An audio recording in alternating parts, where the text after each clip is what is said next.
Buenos días, mis hermanos. Vamos a abrir nuestras Biblias en Génesis capítulo 4. Génesis capítulo 4. Y vamos a leer desde el versículo 1 en adelante. Vamos a leer todo el capítulo. Génesis capítulo 4.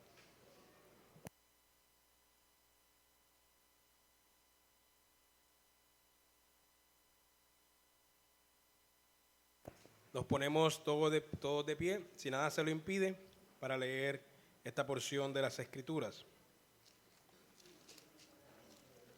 Génesis 4, versículo 1 al 26.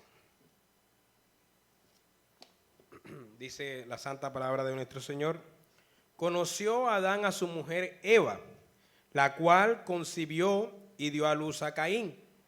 Y dijo: por voluntad de Jehová he adquirido varón. Después dio a luz a su hermano Abel. Y Abel fue pastor de ovejas, y Caín fue labrador de la tierra. Y aconteció, andando el tiempo, que Caín trajo del fruto de la tierra una ofrenda a Jehová. Y Abel trajo también de los primogénitos de sus ovejas, de lo más gordo de ellas. Y miró Jehová con agrado a Abel y a su ofrenda, pero no miró con agrado a Caín y a la ofrenda suya. Y se ensañó Caín en gran manera y decayó su semblante. Entonces Jehová dijo a Caín: ¿por qué te has ensañado y por qué ha decaído tu semblante? Si hicieres bien, no serás enaltecido.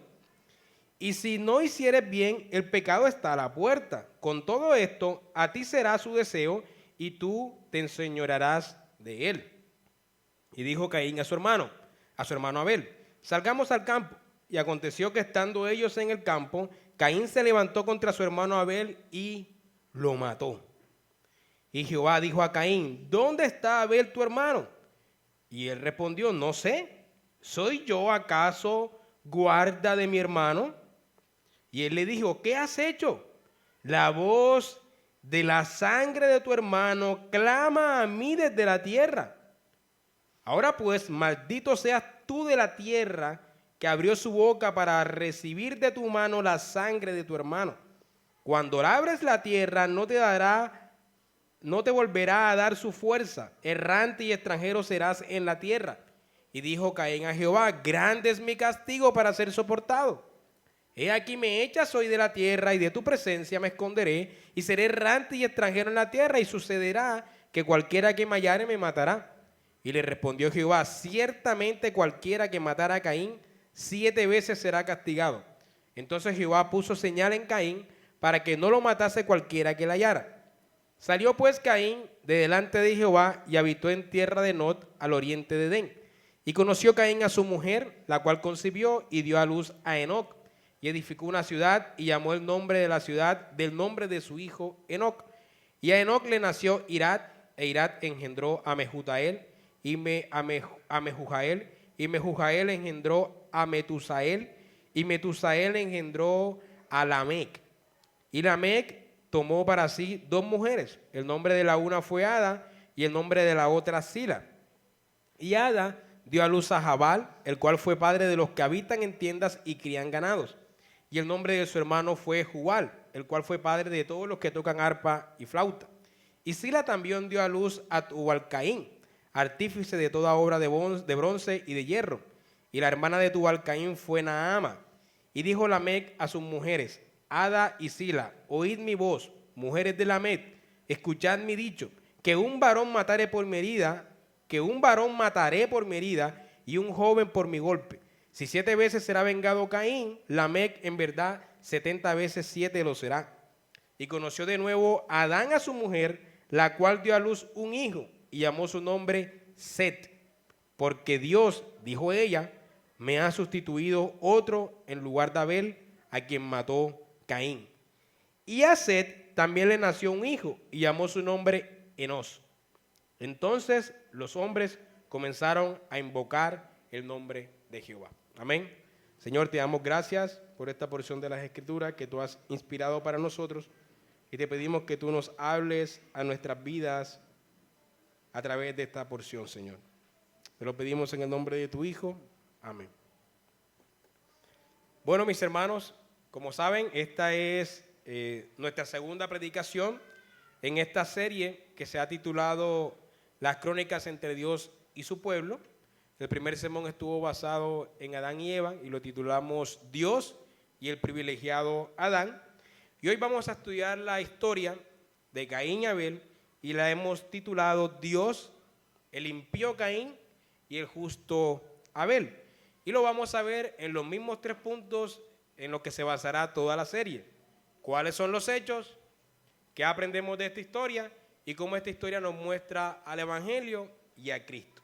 ¿Sí? Pero, ¿cómo? Voy muy rápido. Va tomando nota mi hermana, ok. Voy a repetir eso. El sermón de hoy se llama Dios, el impío Abel, el impío Caín, perdón, y el justo Abel, ¿ya? Y son 3 puntos, los 3 puntos que veremos siempre en nuestra serie, que es, ¿cuáles son los hechos? ¿Qué nos dice el pasaje? ¿Cuáles son los hechos? ¿Qué aprendemos de esta historia? ¿Cómo se aplica eso a nuestras vidas? ¿Y cómo nos muestra el Evangelio y a Cristo? ¿Sí? Esos son los 3 puntos que siempre veremos. Antes de mirar el primer punto, debemos entender un poco del contexto.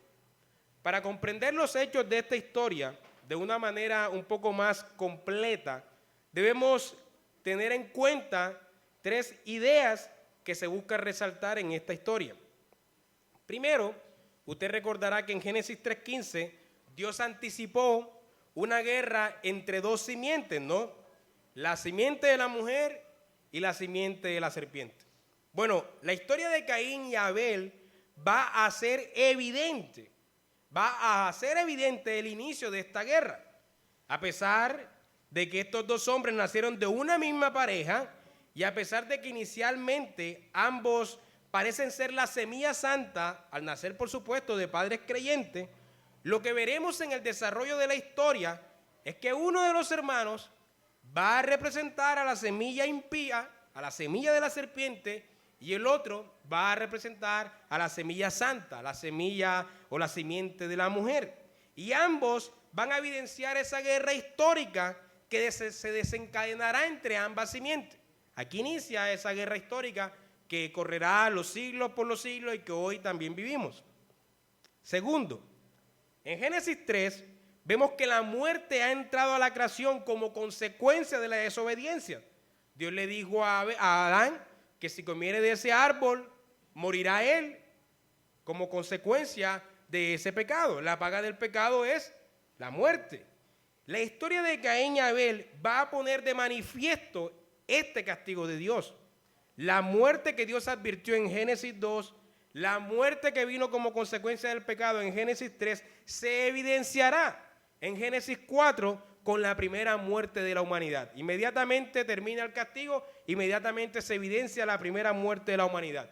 Y el primer muerto registrado de la historia de la humanidad es Abel.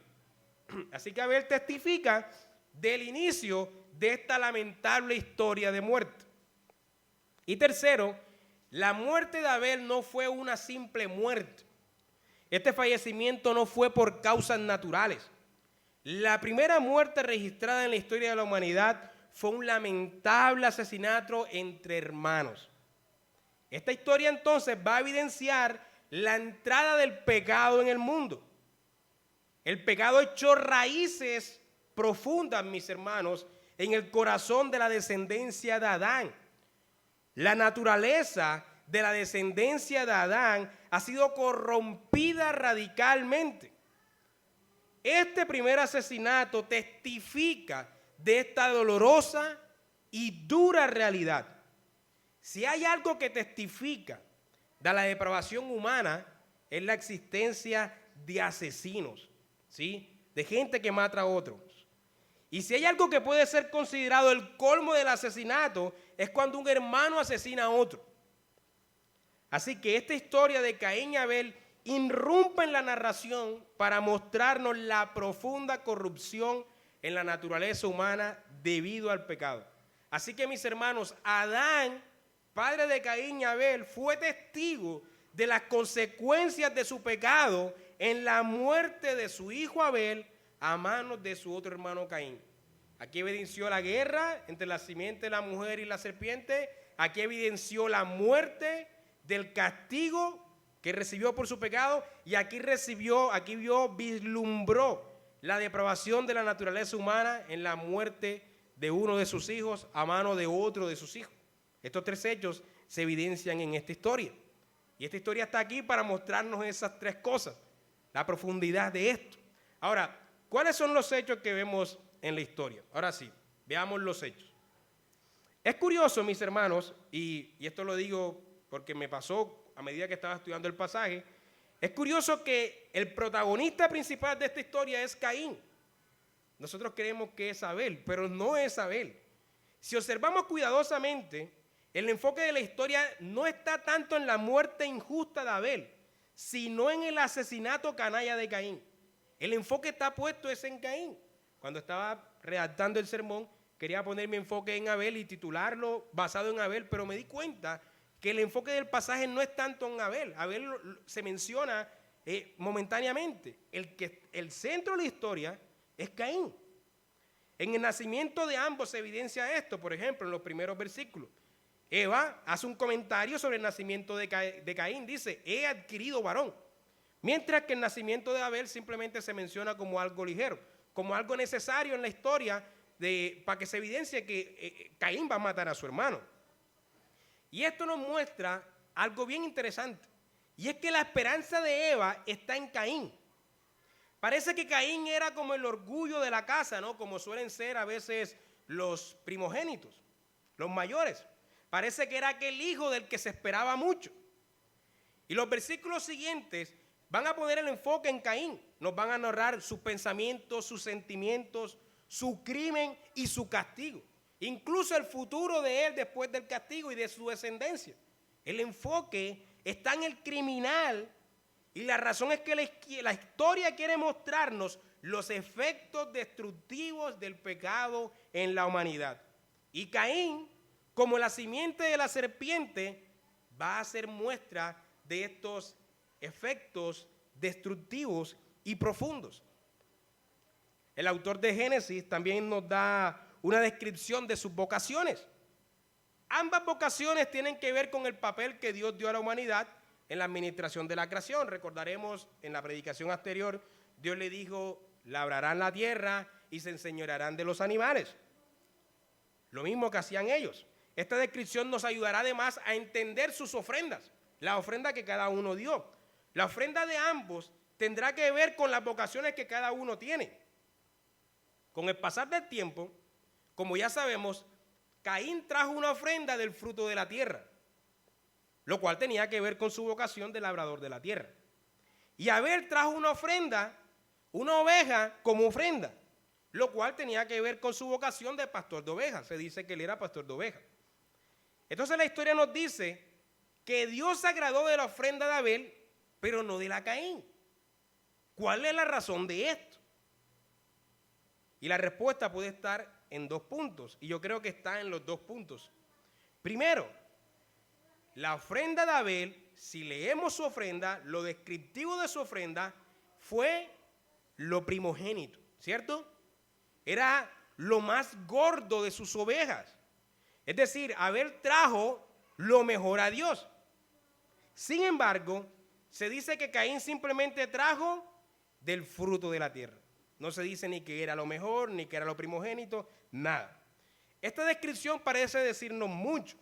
La actitud de Abel no fue traer las obras a Dios, sino que al contrario, él trajo lo mejor que tenía de sus ovejas. Abel pudo ofrendar cualquier oveja, y aún así seguía cumpliendo el mandato de un animal a cambio de otro, ¿no? Sin derramamiento de sangre no hay perdón de pecado. Pero determinó en su corazón ofrendar lo mejor de ellas. Eso nos muestra algo. Nos muestra el lugar prominente que tenía el Señor en el corazón de Abel. Nos habla de él, de su actitud. En Caín, en cambio, se nos dice simplemente que trajo del fruto de la tierra, la única descripción que se da. No fue lo mejor del fruto de la tierra. Es decir, parece que la ofrenda de Caín se basó en lo que le sobraba. Cualquier cosa. Y esto nos muestra el lugar secundario que tenía Dios en el corazón de Caín. Así que este primer punto, ¿qué nos muestra? La disposición del corazón de cada uno hacia Dios mediante sus ofrendas. Mientras uno dispone en su corazón lo mejor, el otro simplemente dispone de dar cualquier cosa, lo que le sobra. Y el segundo punto tiene que ver con lo que Dios pedía. Abel entendió que el Señor debía ser adorado como Él lo había pedido. Dios debe ser adorado, mis hermanos, como Él pide ser adorado. Y no como nosotros creemos que debemos adorarle, no en nuestras imaginaciones. Dios no quiere de adoración fuego extraño como hicieron Nadab y Abiú en Levíticos 10. Él quiere ser adorado como Él ha ordenado que se le adore. ¿Y cómo aprendió Abel este principio de adorar a Dios como Dios quería que se le adorara? Bueno, cuando sus padres pecaron, como vimos en la predicación anterior, y quisieron tapar su pecado, lo quisieron hacer con hojas de higuera, ¿no? El fruto de la tierra. El Señor cubrió sus pecados entonces con túnicas de pieles en ese momento, enseñándoles que sin derramamiento de sangre no había perdón de pecado. Abel debió escuchar esto de sus padres y debió aprenderlo de sus padres, y entonces él entendió cuál sería la ofrenda de la cual Dios se agradaría. Así que al momento de ofrendar, Abel no solo tenía la actitud correcta hacia el Señor, no solo tenía una conciencia de su propio pecado, porque cuando él ofrece una oveja como sacrificio, él tiene un concepto, tiene una conciencia de su propio pecado y ofrece esta oveja por la limpieza de ellos. Pero además, Abel adoró al Señor con lo que el Señor había enseñado que debía ser adorado. Sin embargo, Caín, por el contrario, actuó como sus padres. Así como hicieron sus padres, él quiso cubrir sus pecados con las obras de sus manos. Así como pasó con sus padres, él no entendió que sin derramamiento de sangre no había perdón de pecados. Por tanto, él ofreció fuego extraño, mis hermanos. Ofreció al Señor lo que el Señor no había pedido. Miles de años antes de Nadab y Abiú, los hijos de Aarón, Caín cometió el mismo pecado que ellos, ofrecer lo que Dios no había dicho que se le ofreciera. Así que el problema de la ofrenda de Caín no era solo la disposición en su corazón hacia Dios, no era solo el desconocimiento de la profundidad de su pecado, sino también el ofrendar lo que no debía ofrendar. La historia posterior todos la conocemos. Dios se desagrada de la ofrenda de Caín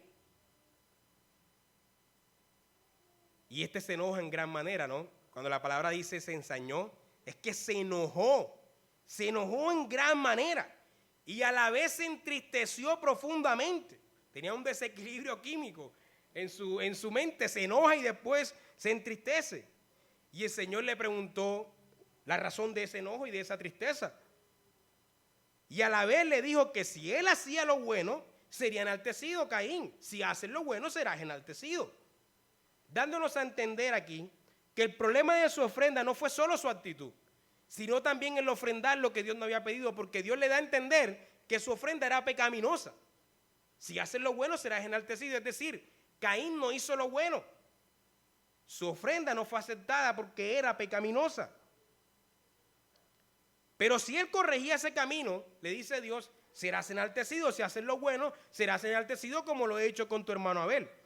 Y a la vez, el Señor ya conoce los pensamientos e inclinaciones del corazón de Caín. Así que le advierte que el pecado está a la puerta y que no se deje enseñorear de ese pecado, sino al contrario, que Caín se enseñoree de ese deseo y que mortifique ese deseo también. El Señor le advierte antes de que Caín haga el crimen que va a cometer. Así que Caín tenía dos caminos. Por un lado, mis hermanos, Caín podía arrepentirse. Si él se arrepentía y después hacía lo que Dios le había pedido en una ofrenda, Dios recibiría esa ofrenda. Él podía arrepentirse, podía corregir su andar, podía aprender de su hermano y podía mortificar los malos pensamientos e inclinaciones pecaminosas de su corazón en contra de su hermano. Pero por otro lado, él podía persistir en el pecado, no arrepentirse de su ofrenda inadecuada, podía odiar a su hermano, envidia y dar rienda suelta a sus pensamientos corruptos y a las malas inclinaciones de sus corazones. Todos sabemos cuál fue el camino que escogió, ¿no? Pero si se dan cuenta, él era el hermano mayor. Caín nace primero que Abel, ¿sí? Como hermano mayor, él debía ser guardián de su hermanito. Por eso en su respuesta, ¿yo soy acaso guarda de mi hermano? Eso es lo que se esperaba de él, ser guarda de su hermano, era el hermano mayor. Se esperaba que fuera guardián de su hermanito. Pero él niega ese deber cuando dice, ¿soy yo acaso guarda de mi hermano? Y al contrario, en vez de ser guardián de su hermano, fue su verdugo. Fue quien lo mató.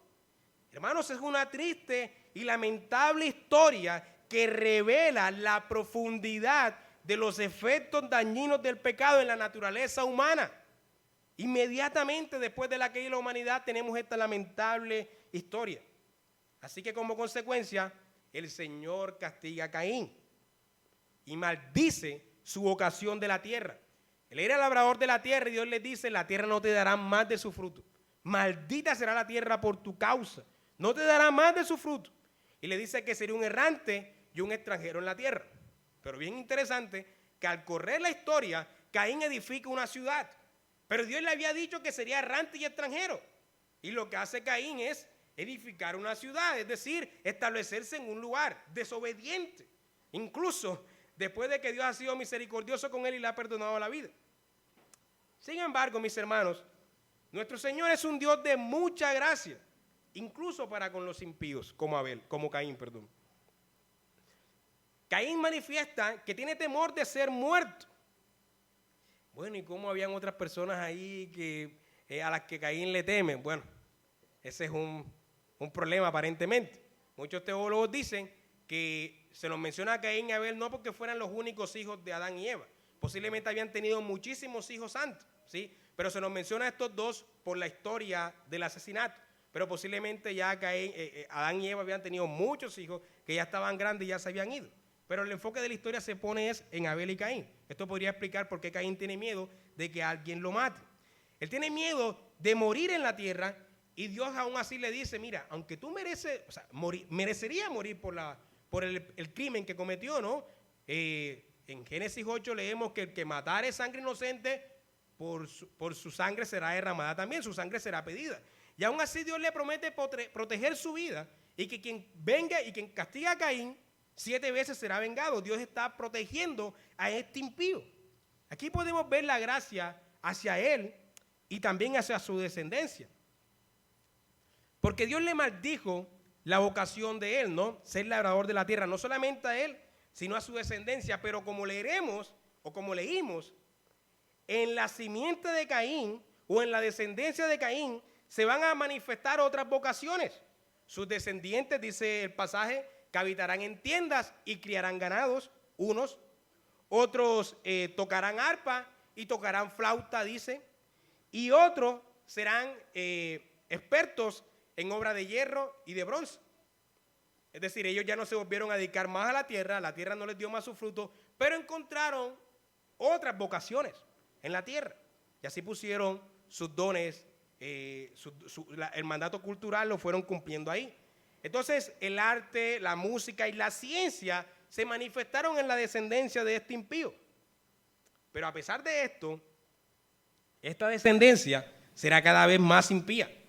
Esto se evidenciará en Lamec, en su descendiente, quien será un hombre. Vemos un cántico en el cual él se enorgullece de su maldad y de matar al prójimo, como su antepasado Caín. Y eso, mis hermanos, se va a contrastar con la descendencia santa, la de Set, porque Set va a reemplazar a Abel en esa descendencia, y se dice que Set tiene un hijo que le pone por nombre Enos. ¿Y qué ocurrió cuando le pone por nombre Enos? Entonces comenzaron a invocar el nombre de Jehová. La descendencia de la serpiente La simiente de la serpiente es cada vez más impía y cada vez más ajena a Dios. Sin embargo, Dios tiene gracia común para con ellos. Les da del sol, les da de la lluvia, les permite que se desarrollen otras vocaciones en ellos, tocar la música, hacer arte, hacer ciencia.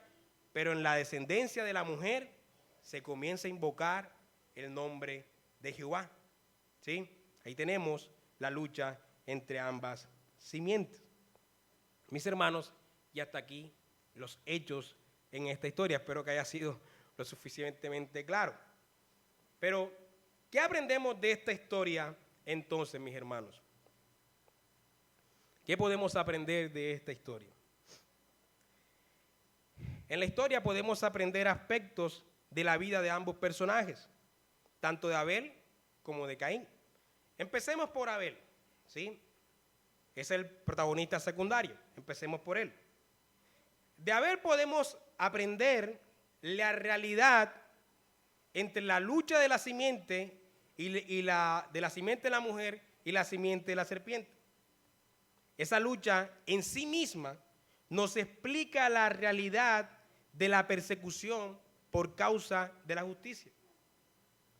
La vida de Abel, mis hermanos, nos muestra que obedecer a Dios y buscar agradar al Señor muchas veces nos conducirá a recibir persecuciones incluso desde nuestra misma familia.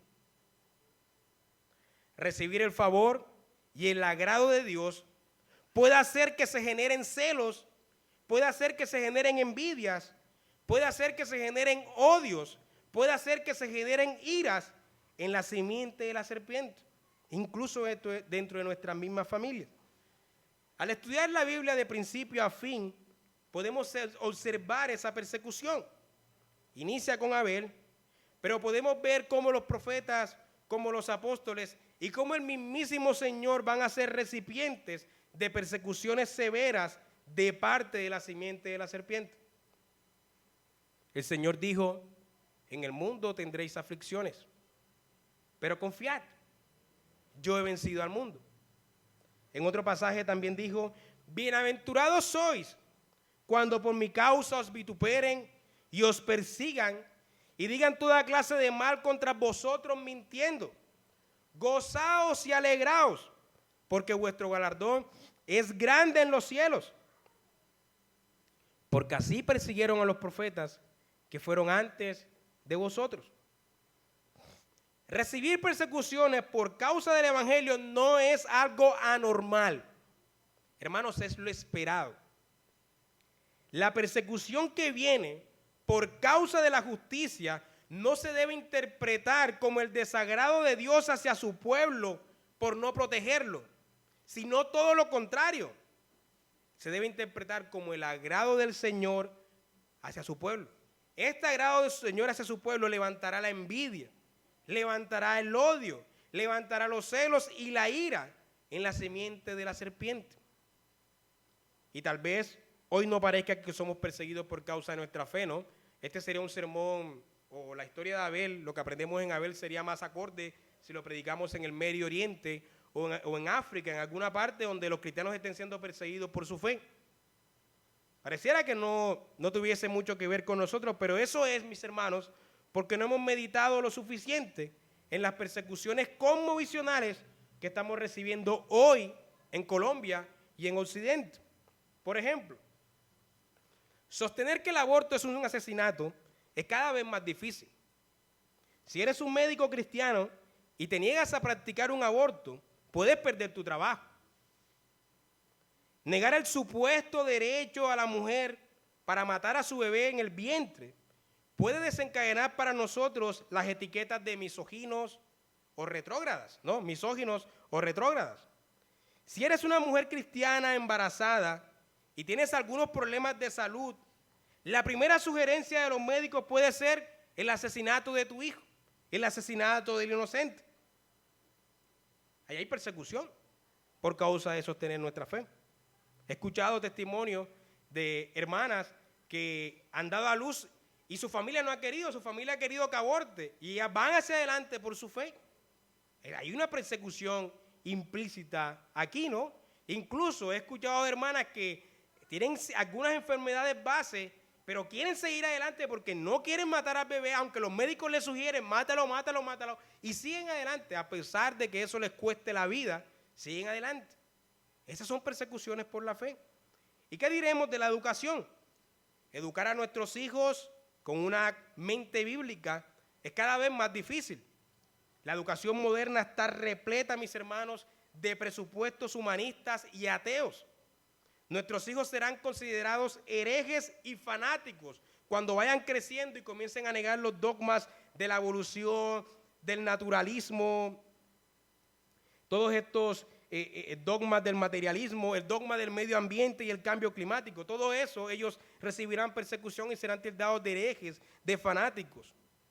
Vivimos en una etapa de la historia en que será cada vez más difícil para nosotros y nuestros hijos ser fiel a Dios en todo sentido, integralmente. Hoy no podemos decir, por ejemplo, que el homosexualismo es una desviación y que es un pecado escandaloso. De hecho, yo digo esto en un contexto universitario y me pueden estar colgando, metiendo en una hoguera. Si lo hacemos, podríamos recibir diversas persecuciones que van desde la burla hasta una sanción legal. Sin embargo, ser obedientes a Dios es nuestro deber. Y recibir persecuciones de parte de los Caínes debe ser lo esperado. No huir a esa persecución, tampoco buscarla, ser fiel y ella podrá llegar naturalmente, ¿sí?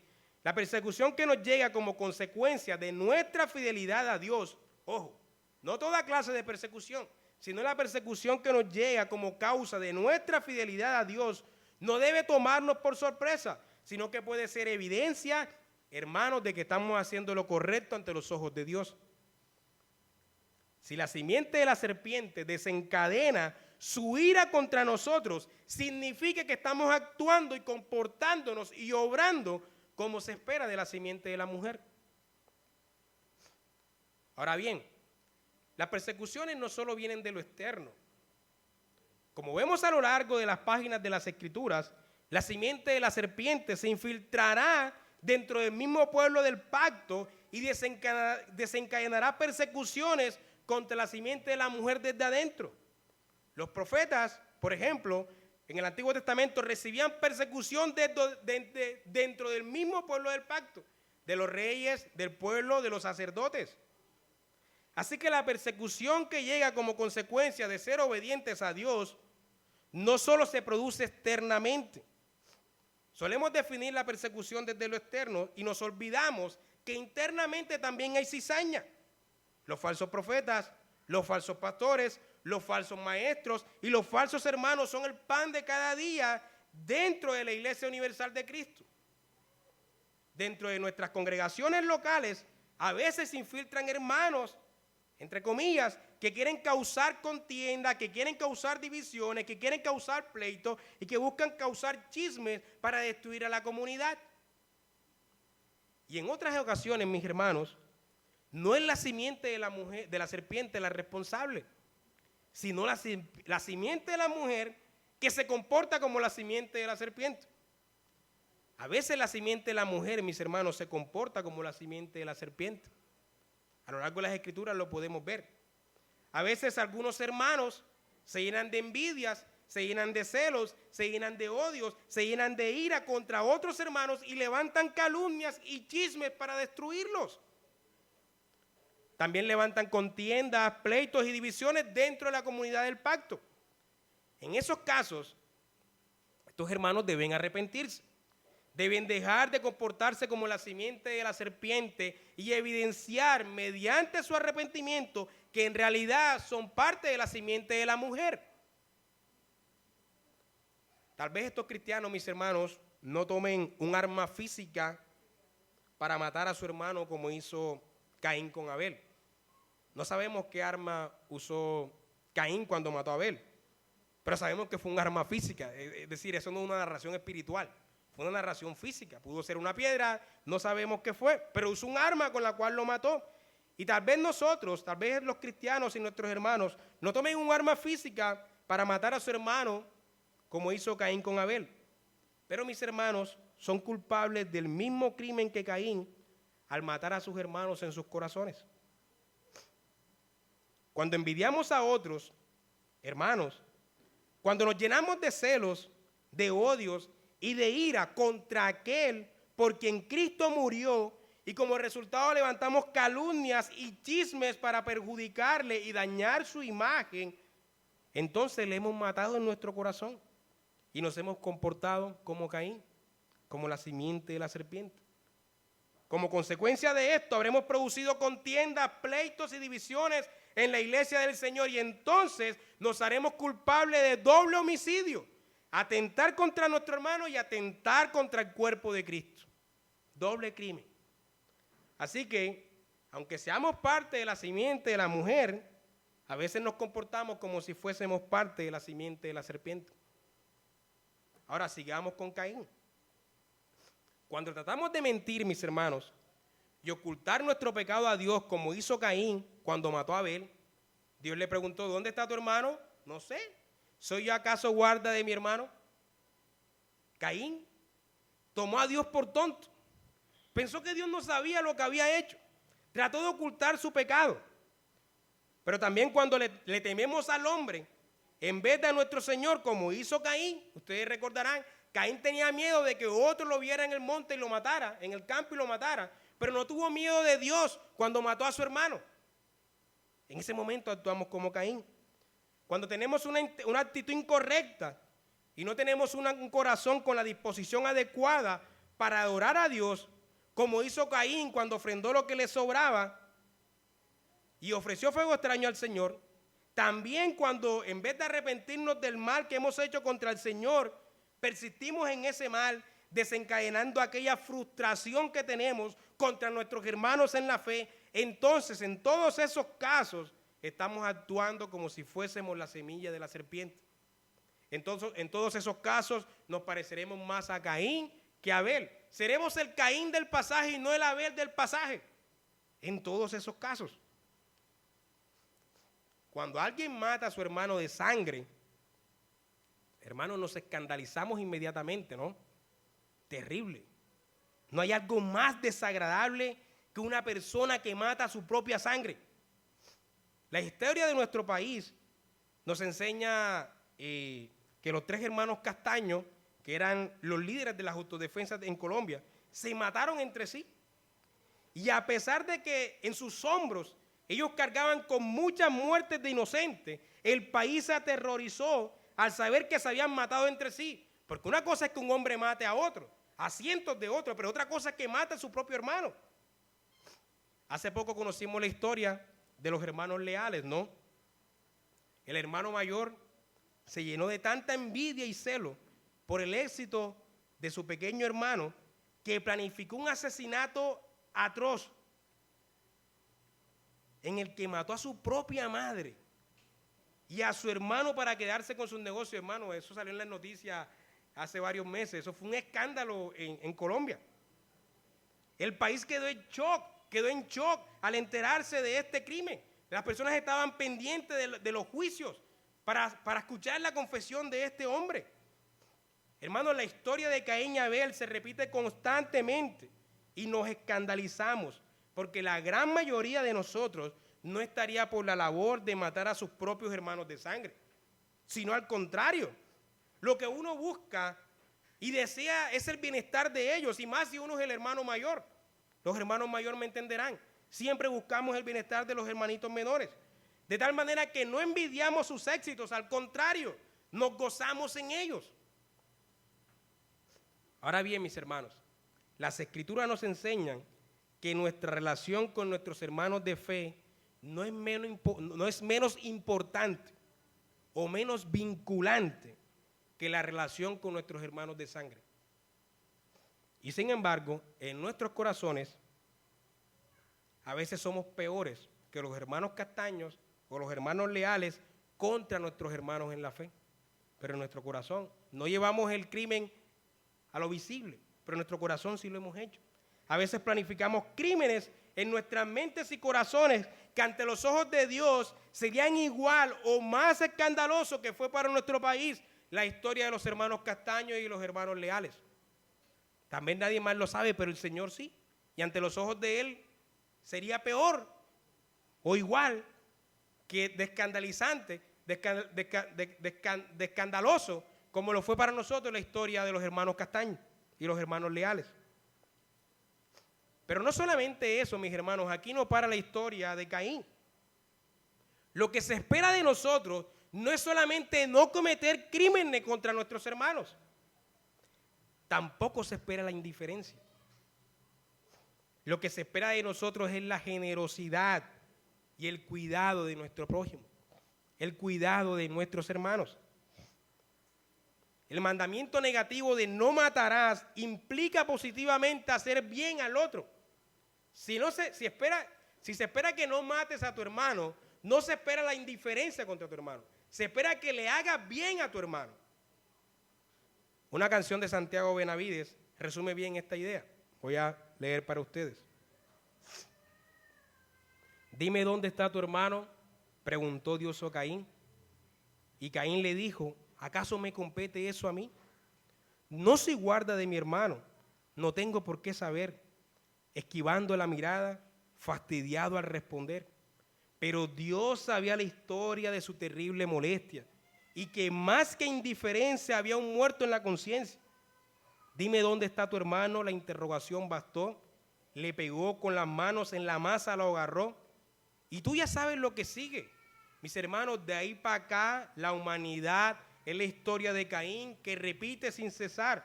No soy guarda de mi hermano, no me incumbe, no me importa. Pero estamos ocultando que la realidad es otra. Aylan Kurdi se llamaba, aquel pequeñito sirio, cuya foto, bueno, más que foto, en el silencio fue un grito. Parecía que dormía en la playa de Turquía. No fue víctima del mar, lo fue de nuestra injusticia. ¿Y eso qué tiene que ver conmigo? Nos preguntamos. Si yo no tuve la culpa, yo no hice nada malo. Pero no puedo evitar pensar que así razonamos y es Caín que vuelve y dice, no soy guarda de mi hermano. Y es verdad que no podemos resolver todos los males, pero cerca de nosotros, con seguridad hay alguien que precisa que cortemos esa soga que lo asfixia y que con algún sacrificio le rescatemos la vida. La religión puede ser muy bonita y de buen modo, pero con todo respeto, mis hermanos, es fachada del demonio si no lleva el sacrificio para servirle a los otros. A pesar de que hay una simiente, mis hermanos, de la mujer y una simiente de la serpiente, toda la humanidad descendemos de Adán y Eva. Así que, en cierto sentido, esto nos convierte a todos los seres humanos en hermanos, en cierto sentido. Por tanto, la cristiandad, para no actuar como Caín, debe procurar aliviar mediante obras de misericordia a la hermana humanidad. Y al hacer esto, seremos sal y luz del mundo. Y como resultado, el nombre de nuestro Dios será glorificado en la tierra. Y entonces Dios agregará más gente a su iglesia. Eso es lo que aprendemos de esta historia. ¿Y cómo nos muestra esta historia el Evangelio y a Cristo? En primer lugar, mis hermanos, cuando Abel ofrece a Dios una oveja como ofrenda, nos está predicando a nosotros sobre el reconocimiento de su propio pecado y sobre la necesidad de un Salvador. Abel necesita de otro que le liberte de esa condición pecaminosa. Su ofrenda nos enseña que él no se veía a sí mismo como la simiente esperada. Al contrario, él está a la espera de esa simiente. Abel se desmarca como el protagonista de esta historia al anunciarnos mediante su ofrenda la necesidad de un Cordero Santo que quite verdaderamente el pecado del mundo y su pecado, el pecado de él, de Abel. Abel entiende que sin derramamiento de sangre no hay perdón de pecado. Y por mucho que su sangre vaya a ser derramada injustamente por su hermano Caín, esa no es la sangre que puede limpiar a la humanidad del pecado. Abel nos va a prefigurar a Cristo en su vida. Así como Abel, hay un Abel más grande, mis hermanos, y sin pecado, que va a recibir la persecución y los ataques de sus hermanos Caínes. Nuestro Señor Jesús padeció los celos y el odio del liderazgo religioso de la nación de Israel. Por su obediencia al Padre y por el agrado del Padre para con él, por su obediencia, Jesús va a provocar en los Caínes de su tiempo la envidia y la ira que resultará en su injusta muerte en la cruz, ¿cierto? Así como Abel, él padecerá la muerte injustamente, pero a diferencia de Abel, su sangre no clama por venganza, su sangre clama por perdón. Nuestro Señor Jesús morirá injustamente para salvar a los Caínes. Su sangre es derramada para el perdón de aquellos que lo mataron injustamente. Siguiendo con la canción de Santiago Benavides, y es por eso que la cruz es un signo de esperanza, mis hermanos, porque en ella murió alguien para que otros se salvaran.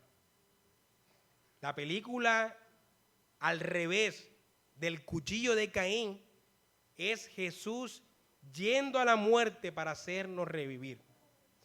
La sangre de Jesús clama por el perdón para que los Caínes tengan vida eterna. Así que a diferencia de Abel, él no ofrenda, a mis hermanos, lo primogénito y lo más gordo de sus ovejas. Él no ofrenda otra cosa. No, mis hermanos, él ofrenda su vida. Él ofrenda lo mejor de su propia vida. Es decir, él ofrenda su vida entera y sin pecado, como un cordero sin mancha, un cordero santo para el perdón, no de sus propios pecados. Él no tenía pecado, sino para el perdón de los pecados de aquellos que lo mataron. Como dice el autor de Hebreos, él es la sangre derramada que habla mejor que la de Abel. Amén. Gracias, Señor, por tu palabra. Te pedimos que la apliques a nuestras vidas. En el nombre de tu Hijo. Amén.